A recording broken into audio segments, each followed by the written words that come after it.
الحمد لله الذي أنزل على عبده الكتاب ولم يجعل له عوجا قيما لينذر بأسا شديدا من لدنه ويبشر المؤمنين الذين يعملون الصالحات أن لهم أجرا حسنا ماكثين فيه أبدا وينذر الذين قالوا اتخذ الله ولدا ما لهم به من علم ولا لآبائهم كبرت كلمة تخرج من أفواههم إن يقولون إلا كذبا فلعلك باخع نفسك على آثارهم إن لم يؤمنوا بهذا الحديث أسفا إنا جعلنا مع الأرض زينة لها لنبلوهم أيهم أحسن عملا وإنا لجاعلون ما عليها صعيدا جرزا أم حسبت أن أصحاب الكهف والرقيم كانوا من آياتنا عجبا إذ أوى الفتية إلى الكهف فقالوا ربنا آتنا من لدنك رحمة وهيئ لنا من أمرنا رشدا فضربنا على آذانهم في الكهف سنين عددا ثم بعثناهم لنعلم أي الحزبين أحصى لما لبثوا أمدا نحن نقص عليك نبأهم بالحق إنهم فتية آمنوا بربهم وزدناهم هدى وربطنا على قلوبهم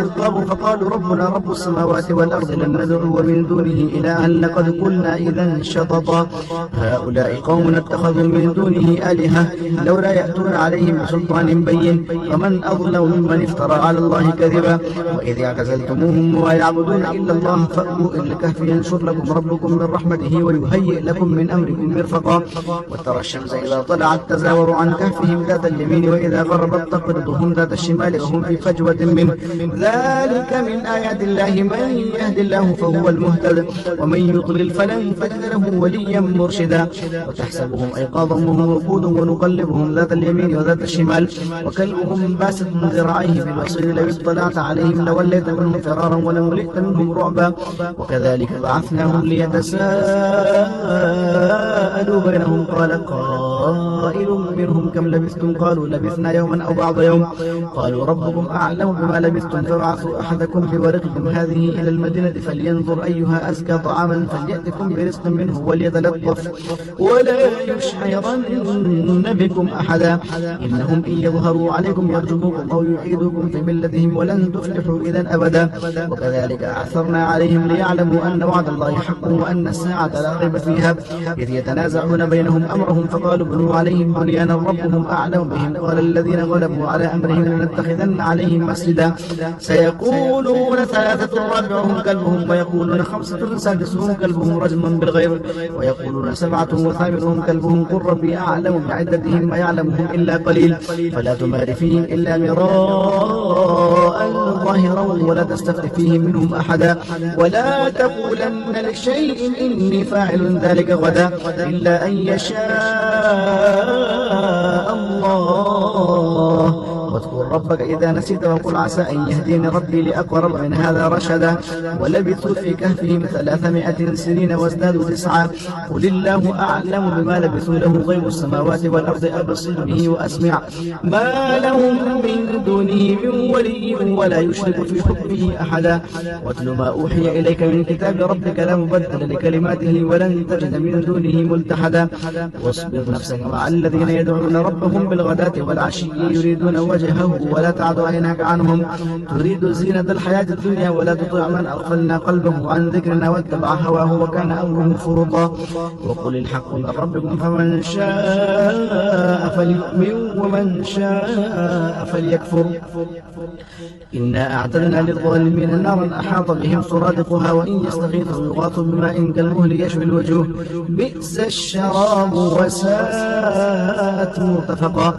إن الذين آمنوا وعملوا الصالحات إنا لنضيع أجر من أحسن عملا أولئك لهم جنات عدن تجري من تحتهم الأنهار يحلون فيها من أساور من ذهب ويلبسون ثيابا خضرا من سندس واستبرق متكئين فيها على الأرائك نعم الثواب وحسنت مرتفقا واضرب لهم مثل الرجلين جعلنا لأحدهما جنتين من أعناب وحفظناهما بنخل وجعلنا بينهما زرعا كلتا الجنتين آتت أكلها ولم تظلم منه شيئا وفجرنا خلالهما نهرا وكان له ثمر فقال لصاحبه وهو يحاوره أنا أكثر منك مالا وأعز نفرا.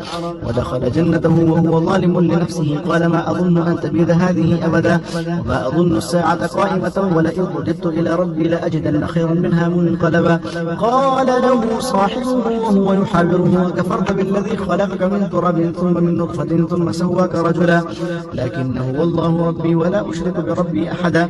ولولا إذ دخلت جنتك قلت ما شاء الله لا قوة إلا بالله إن ترني أن أقل منك مالا وولدا فعسى ربي أن يؤتيني خيرا من جنتك ويرسل عليها حسبانا من السماء فتصبح صعيدا زلقا أو يصبح ماؤها غورا فلن تستطيع له طلبا.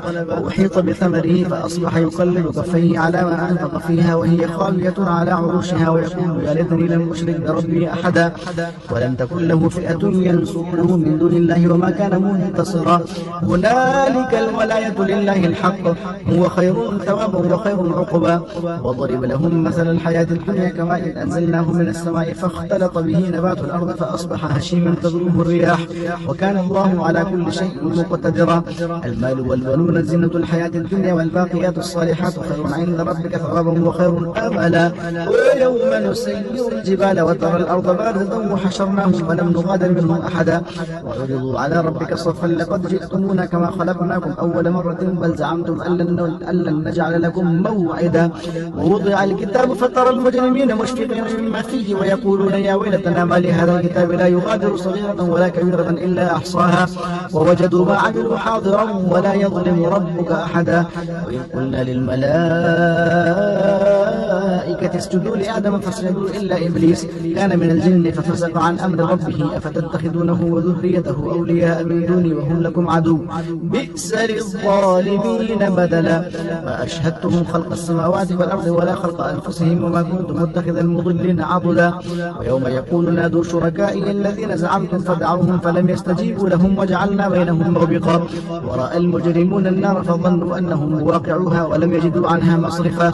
ولقد صرفنا في هذا القرآن للناس من كل مثل وكان الإنسان أكثر شيء جدلا. ما منع الناس أن يؤمنوا إذ جاءهم الهدى ويستغفروا ربهم إلا أن تأتيهم سنة الأولين أو يأتيهم العذاب قبلا.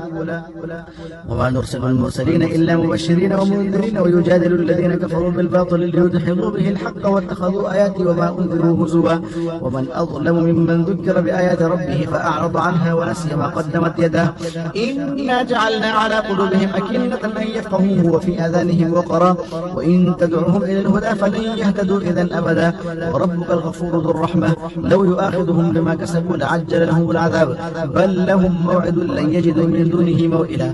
وتلك القرى أهلكناهم لما ظلموا وجعلنا لمهلكهم موعدا. وإذ قال موسى لفتاه لا أبرح حتى أبلغ مجمع البحرين أو أمضي حقبا فلما بلغا مجمع بينهما نسيا حوتهما فاتخذ سبيله في البحر سربا. فلما جاوزا قال لفتاه آتنا غداءنا لقد لقينا من سفرنا هذا نصبا.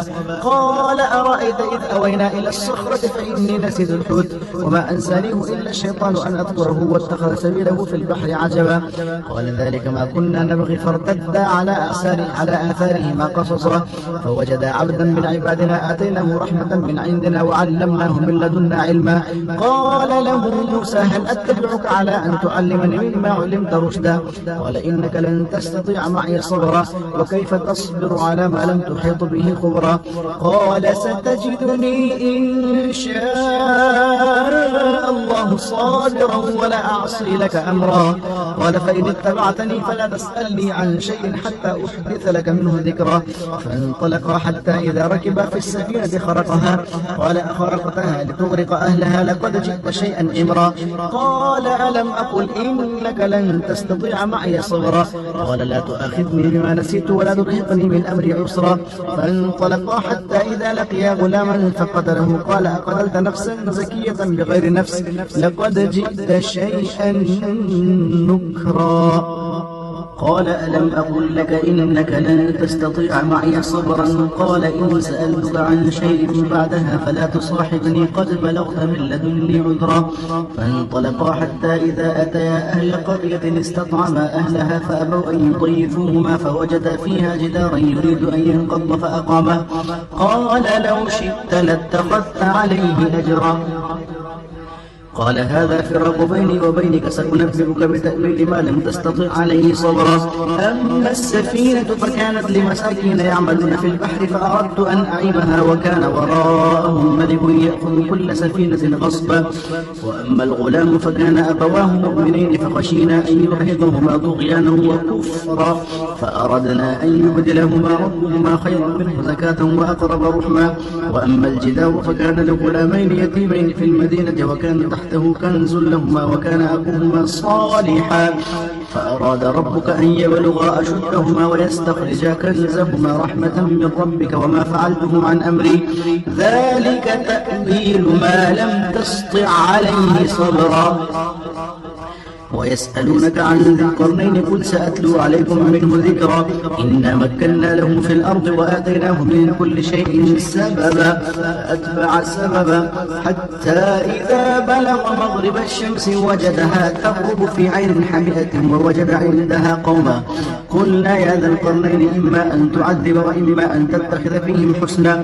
قال أما من ظلم فسوف نعذبه ثم يرد إلى ربه فيعذبه عذابا نكرا. وأما من آمن وعمل صالحا فله جزاء الحسنى وسنقول له من أمرنا يسرا.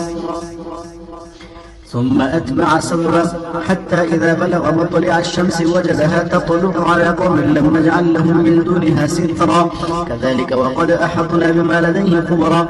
ثم أتبع سببا حتى إذا بلغ بين السدين وجد من دونهما قوم لا يكادون يفقهون قولا. قالوا يا ذا القرنين إن يأجوج ومأجوج مفسدون في الأرض فهل نجعل لك خرجا على أن تجعل بيننا وبينهم سدا. قال ما مكنني فيه ربي خير فأعينوني بقوة أجعل بينكم وبينهم ردما. آتوني زبر الحديد حتى إذا ساوى بين الصدفين قال انفخوا حتى إذا جعله نارا قال آتوني أفرغ عليه قطرا، فما استطاعوا أن يظهروه وما استطاعوا له نقبا. قال هذا رحمة من ربي فإذا جاء وعد ربي جعله دكاء وكان وعد ربي حقا. وتركنا بعضهم يومئذ يمل في بعض ونفخ في الصور فجمعناهم جمعا وعرضنا جهنم يومئذ للكافرين عرضا. الذين كانت أعينهم في غطاء عن ذكري وكانوا لا يستطيعون سمعا. أفحسب الذين كفروا أن يتخذوا عبادي من دوني أولياء إنا أعتدنا جهنم للكافرين نزلا. قل هل ننبئكم بالأخسرين أعمالا الذين ضل سعيهم في الحياة الدنيا وهم يحسبون أنهم يحسنون صنعا. أولئك الذين كفروا بآيات ربهم ولقائه فحبطت أعمالهم فلا نقيم لهم يوم القيامة وزنا. ذلك جزاؤهم جهنم بما كفروا واتخذوا آياتي ورسلي هزوا. إن الذين آمنوا وعملوا الصالحات كانت لهم جنات الفردوس نزلا خالدين فيها لا يبغون عنها حولا. قل لو كان البحر مدادا لكلمات ربي لنفد البحر قبل أن تنفد كلمات ربي ولو جئنا بمثله مددا. قل إنما أنا بشر مثلكم يوحى إلي أنما إلهكم إله واحد فمن كان يرجو لقاء ربه فليعمل عملا صالحا ولا يشرك بعبادة ربه أحدا.